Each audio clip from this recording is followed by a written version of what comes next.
Perlu saya ingatkan wasiatnya Kiai As'ad, diantaranya adat. Kenapa kok sampai Kiai As'ad itu berwasiat santrinya diwajibkan mengamalkan atau membaca rawatibul haddad? Ini ada sejarah yang positif. Dulu pada zaman penjajahan Belanda dan Jepang, ini banyak para kiai jadi korban pembunuhan oleh Belanda. Di antaranya Kiai Abdul Jalil Sidogiri. Itu ayahnya Kiai Nawawi, pengasuh yang sekarang. Itu dibunuh, meninggalnya karena ditembak oleh Belanda. Kemudian di Madura, pesantren Guluk-Guluk Semenep, Kiai Sajjad itu juga korban dari pembunuhan Belanda. Tapi alhamdulillah Kiai Samsul dan Kiai As'ad selamat. Pada saat itu sudah masuk ke pesantren Sukorjo, tank sudah masuk, Belanda sudah masuk. Niatnya itu mau membunuh Kiai Samsul dan Kiai As'ad. Ini yang sering cerita ke saya umi saya, saksi mata. Umi saya dan semua bagian perempuan disuruh sembunyi, disuruh ngungsi. Kalau Kiai As'ad di penjara pada saat itu karena membabat Sukorjo itu, di penjara. Kemudian Kiai Samsul sendirian yang menghadapi Belanda, yang lain tidak boleh baca rawatibul haddad. Kiai Samsul itu dibacakan ke kacang hijau, artak katanya orang Madura, sambil megang kacang hijau dibacakan haddad. Setelah dibacakan haddad ditabur seluruh pesantren. Jadi kalau Kiai Samsul, kacang hijau bisa jadi senjata. Kalau santrinya kacang hijau dimakan. Kalau di Pamekasan ada es kacang hijau, di sini ada es kacang hijau. Jadi bubur kacang hijau kalau santrinya. Tapi kalau Kiai Samsul jadi senjata. Akhirnya Belanda itu yang mau membunuh tidak jadi, karena ya tidak bisa meledak tanknya itu. Semuanya swan ke Kiai Samsul. Ditanya oleh Kiai Samsul, untuk apa Tuan datang ke saya? Saya swan Kiai. Berbincang-bincang, apa isinya pembicaraan Belanda dengan Kiai Samsul. Dia cerita, saya kalau di Sidogiri berhasil Kiai, di Madura berhasil, tapi di sini kenapa tank saya ini kok tidak bisa? Jadi pesantren di sini suci, dianggap Sukorjo itu pesantren suci. Apalagi Kiai As'ad waktu penjajahan Jepang, dijajah oleh Jepang. Jepang itu masuk ke daerah Jember. Kiai As'ad baca rawatibul haddad. Jepang yang masuk ke Jember itu tidak kerasan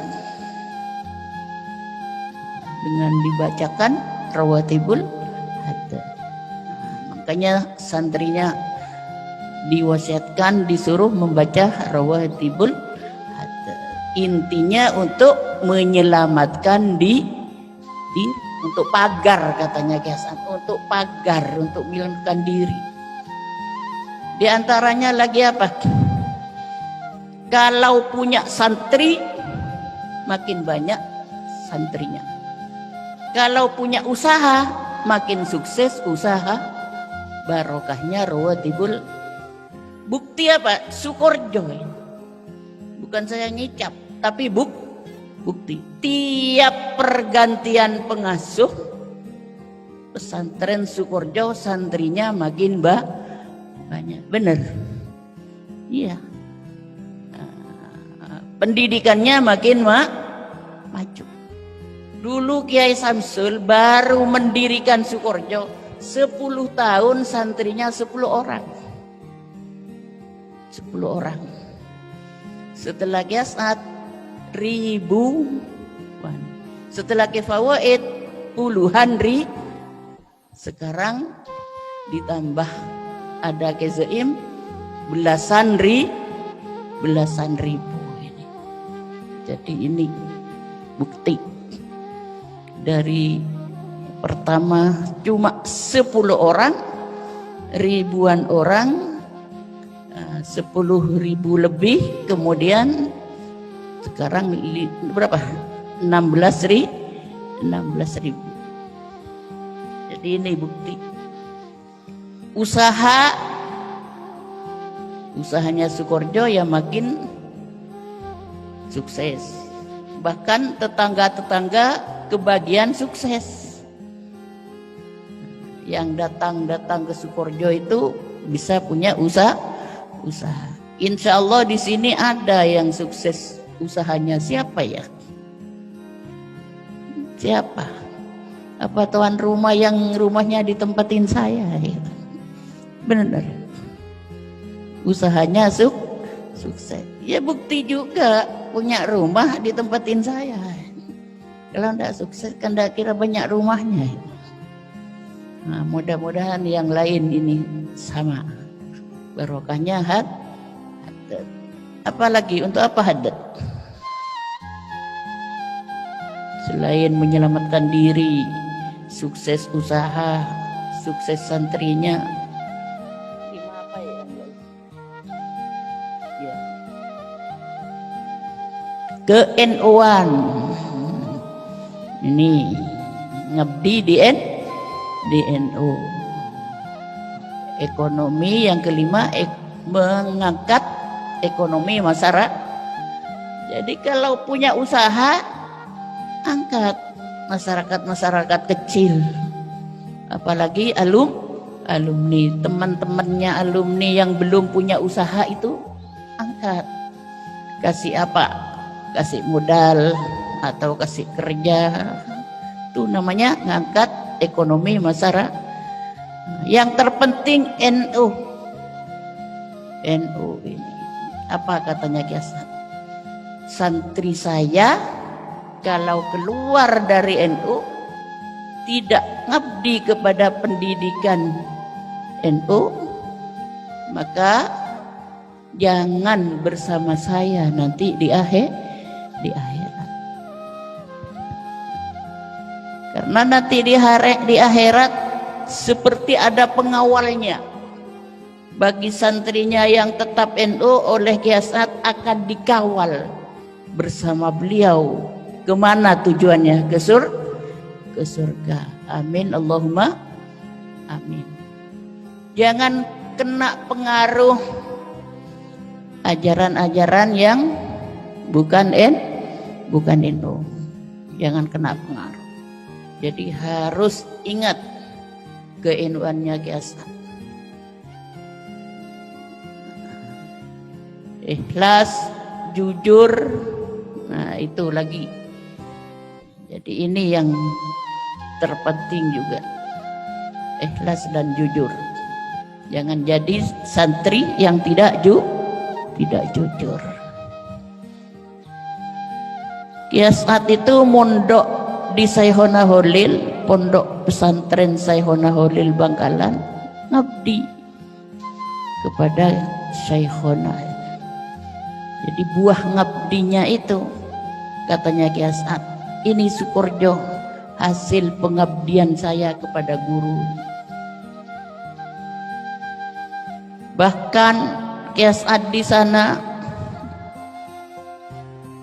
tidak segan-segan untuk membandikan kudanya, untuk membuang kotoran kuda. Memang saat itu Ki As'ad itu pamit ke Ki Samsul, saya mau mondok ke Syekhona Holil Bangkalan, mau ikut kakak saya Kiai Zaini Mun'im, pendiri pesantren Nurul Jadid. Itu dengan Ki As'ad dua pupu Minduan. Kiai Mun'im itu sepupu dengan Nyai Nursari. Nyai Nursari itu istrinya Kiai Ruham, sepupu. Itu mondok ke Syekhona, pamit ke Kiai Samsul. Apa katanya Kiai Samsul? Kamu mondok ke pesantren Syekhona Holil ngabdi bahasanya. Tidak ada kata-kata ngaji, disuruh ngabdi. Tapi nyampe di sana, sudah nyampe, sejarah perjalanan singkat, langsung disambut oleh Syekhona Holil. Ditunjuk, disambut, apa katanya? Zaini, kalau mau ngaji dekat musola. Jadi asramanya di sana, di dekat musola. Kalau As'ad, dekat ini rumah saya, di Tepas. Kalau bahasanya Sukorjo itu di Tepas, depannya Telem. Kalau As'ad, di sini dekat rumah saya. Kalau saya mau nyuruh-nyuruh, supaya gampang. Jadi sudah diketahui kalau Ki As'ad pesannya dari abahnya disuruh ngabdi. Tapi kalau Ki Zaini pesannya abahnya disuruh ngaji, beda kedua kiai itu. Satu saat dikumpulkan semua santri. Siapa yang bisa nyari kayu bakar? Saya hari Jumat depan ini, hari Jumat ini akan ada tamu. Siapa yang bisa nyari kayu bakar? Tidak ada yang bisa jawab kecuali Ki As'ad. Saya kiai yang siap cari kayu bakar.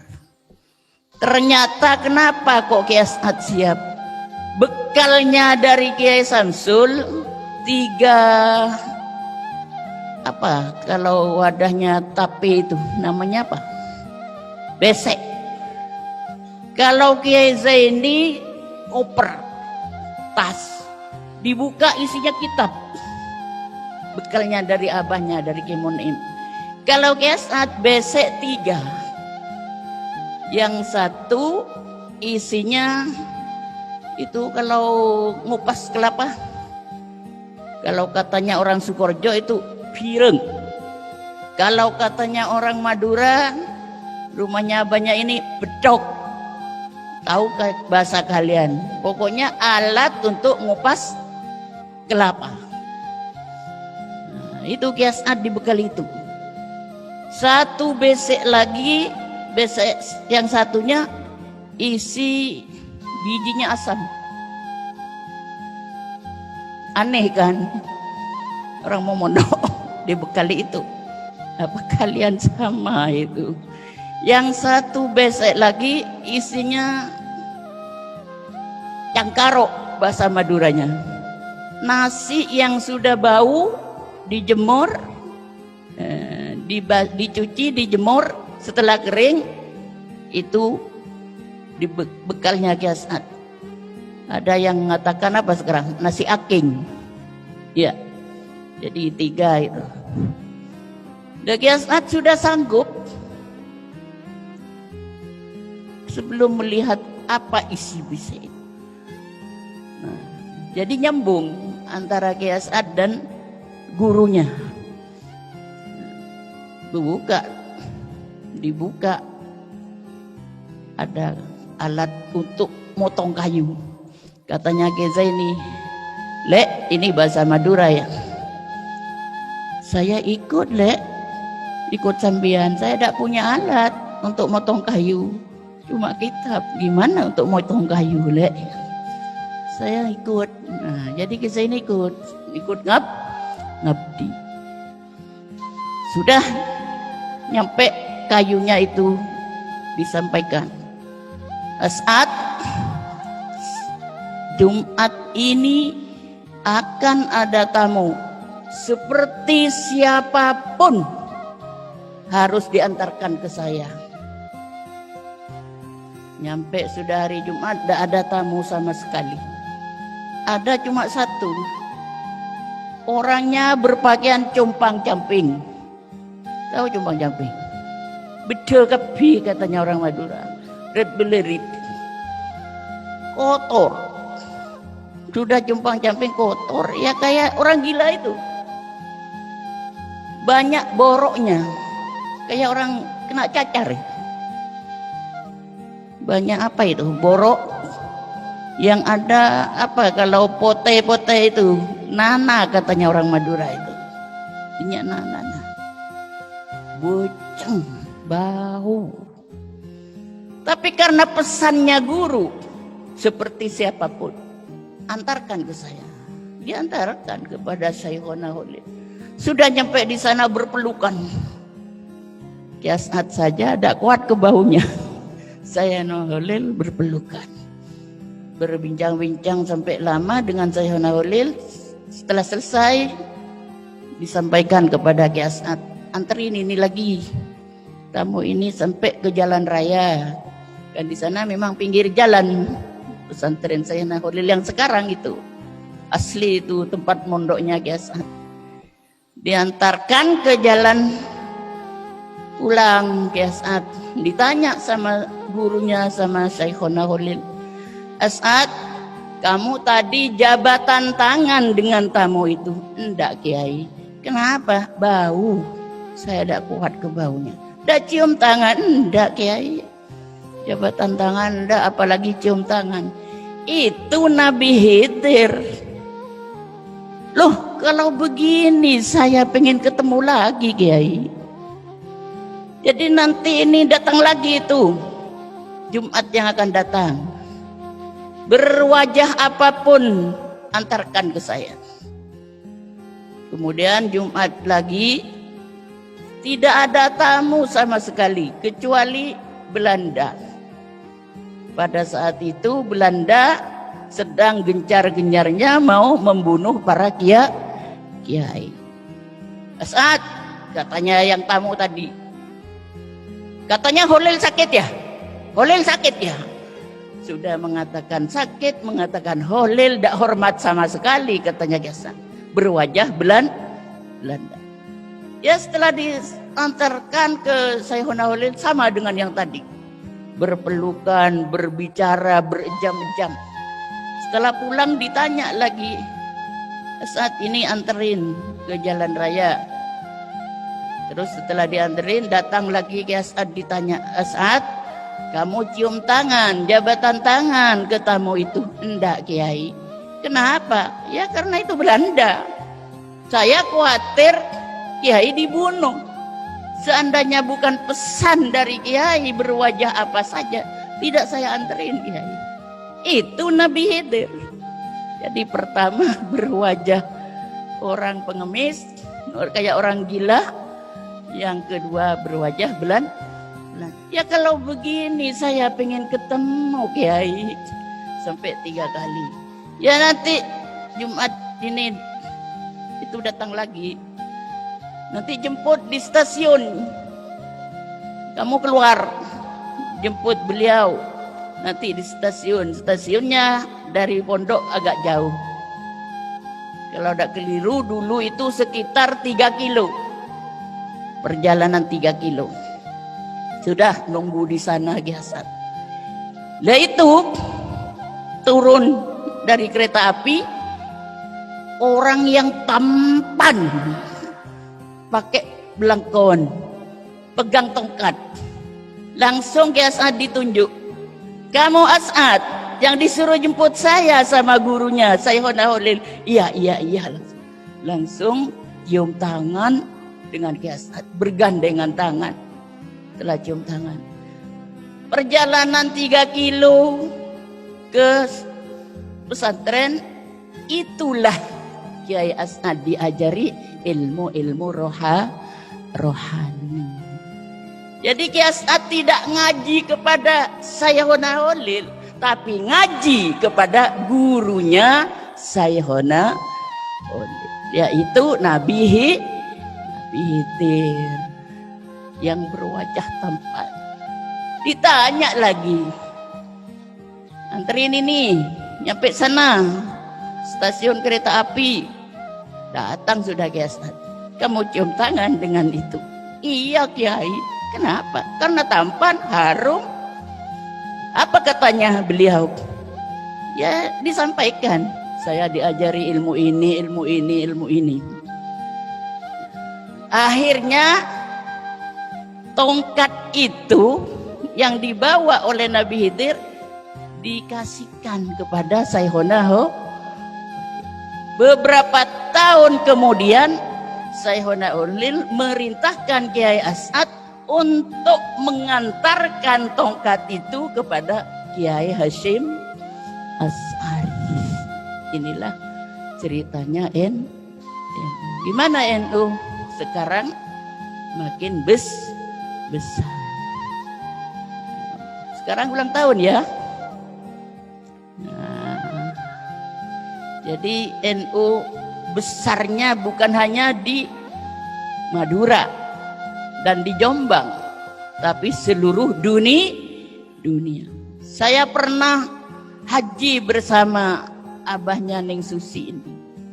Di sana disambut oleh NU dan muslimat NU. Diadakan pertemuan kayak ini. Kalau ini kan Ikmas dan Iksas. Kalau di Jeddah NU dan muslimat NU. Karena abahnya ini Rois Syuriah Jawa Timur dan jajaran Syuriah PBNU. Jadi yang nyambut di sana NU dan muslimat. Jadi besarnya NU. Kemudian yang ngantarkan tasbih juga. Kalau kalian ingin tahu sejarahnya itu, biasanya yang sering ditayangkan di TV Asyarif, TV Asyarif pesantren. Jadi kalau pengen tahu, minta filenya ke anak-anak Asyarif. Itulah sejarahnya di sana. Sejarahnya Kiai As'ad yang mengantarkan tasbih dan tongkat. Nah, jadi ini kenapa Kiai As'ad itu kok sangat kental kepada NU. Dulu kalau pidato, saya ini NU, pakai bahasa Madura, engkau ria NU, mulai dari bulu na kolek NU, kolek NU, teking NU, dere NU, tolang NU, som NU.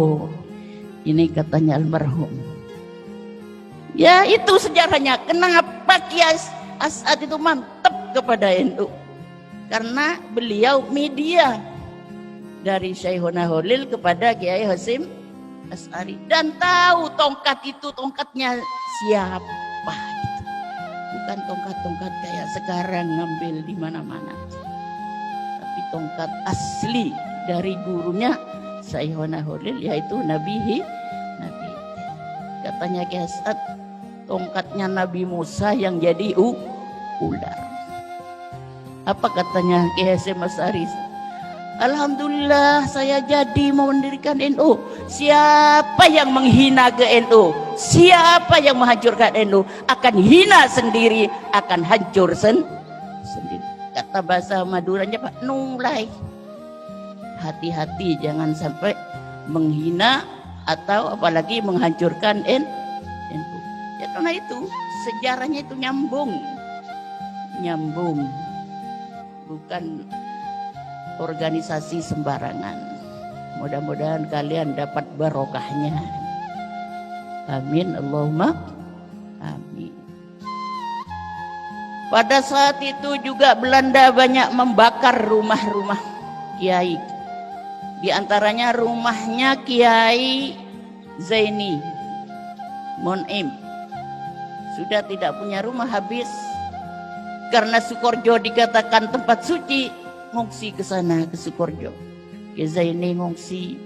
Ada Kiai Junaidi lagi, pendiri Pondok Pesantren Genteng Banyuwangi, ngungsi ke sana. Kiai Muthar, mbahnya Ning Susi, abahnya Kisitki, ngungsi juga ke Sukorjo. Sendirian di sana adiknya Ki Samsul yang namanya Ki Zainuddin, tidak ngungsi, sama dengan Ki Samsul, siap mati untuk melawan Belanda, tapi selamat juga. Akhirnya oleh Ki Samsul, Ki Zaini dikasih itu tempat Karanganyar namanya itu, Desa Karanganyar Paiton. Kenapa dikatakan Nurul Jadid? Nah, karena di sana nama desanya Karanganyar, cahaya baru. Anyar itu kan baru. Nah, jadi ini sejarahnya Nurul Jadid. Alhamdulillah sekarang maju juga Nurul Jadid. Ke Junaidi dikasih tempat oleh Kiai Samsul di Banyuwangi Genteng. Nah, itu juga petunjuk dari Kiai Samsul. Kecuali Kiai Muthar mbahnya ini suruh kembali ke tempatnya, yang sampai sekarang di sana pesantren Sumber Nangka, Desa Duko Timur, Kecamatan Larangan, Pamekasan. Silakan datang ke sana. Sejarahnya adiknya Kiai Samsul yang selamat juga dari Belanda. Ada 2 musola di sana, musola dari bambu, selamat tidak kena bakar oleh Belanda. Walaupun dibakar itu tidak kebakaran, tak ketonun kata orang Madura. Sampai sekarang sama saya dirawat, dimuseumkan. Saya pesan kepada anak-anak saya yang jaga di sana, adiknya Ning Susi ini, Ning dia, jaga ini ya, musola ini jangan sampai rusak, rawat yang benar, karena ini bersejarah. Waktu Sumber Nangka ini dibakar oleh Belanda, ini tidak terbakar. Di antaranya juga adiknya Kiai Samsul yang namanya Kiai Zainuddin. Tuh, siap mati juga sama dengan Kiai Samsul, siap mati melawan Belanda, tapi alhamdulillah selamat. Mudah-mudahan kalian dapat barokahnya. Nanti jalan-jalan ke Madura ya, ke Wali Madura Sayona Holil juga datang ke pondoknya abahnya Ning Susi, mbahnya Ning Susi, adiknya Kiai Samsul. Kenapa saya jelaskan? Karena kemarin ada tamu, sering itu tamu, tiap tahun datang ke pesantren yang Sumber Nangka Larangan. Masih kelewatan sekitar 10 kilo lebih, 15 kiloan jauhnya, muter-muter nyari katanya, 2 jam tidak ketemu. Nah, jadi nelpon saya, sama saya dikasih rutenya. Kalau tahu Jalan Sumenep ada Talang Siring namanya, sebelum itu. Jadi itu juga sama dengan Sukorjo, sama bersejarah, selamat dari dibakar oleh Belanda. Ya, mudah-mudahan kita dapat juga barokahnya. Ini sudah hampir maghrib. Nah, kiranya sekian yang bisa sampaikan.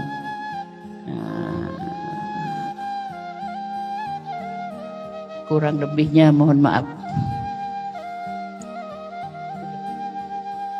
Hadanallah wa iyyakum ila thoriqim mustaqim. Wassalamualaikum warahmatullahi wabarakatuh.